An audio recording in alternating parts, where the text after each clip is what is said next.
Atkal jauns hotelis, jauna pilsēta, jauns komandējums. Tālūk, es te lidojos riņķī, strādāju, ņemos, darbojos un vienā kaifā. Man tas patīk, ko es daru.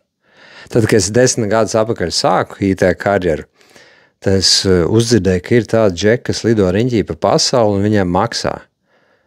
Un man tas bija tāds, wow, kaut es varētu vienu dienu to darīt. Un tagad tas ir pienācis. Es vienkārši to ņēmu brutāli un manifestēju savā dzīvē. Un tagad es braukāju riņķī, komandējumos. Man patīk tas, ko es daru, un es kaifoju pa dzīvi. Jā, ir saspringts darbs. Jā, dažreiz ir daudz jādara. Ir atbildība un viss. Bet tad, ja iekšā ir pareizās sajūtas, ar kurām dzīvot, tad to visu izdarīt ir nieks. Tad tā vispār nav pat problēma. Tad tu vienkārši to dari. Tev ir iekšā vērtība, atbildības sajūta, un tu vienkārši kaifo. Man nevienam nekas nav jāpierāda.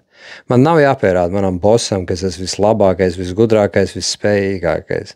Man nav jāsacenšas ar citiem kolēģiem. Es vienkārši esmu pats par sevi, jo es zinu savu vērtību. Un es vienkārši kaifoju pa dzīvi. Ja tu gribi uzzināt, kā var sasniegt tādu stāvokli, tad pieraksties pie manis uz brīvo konsultāciju izaugsmesterapija.com.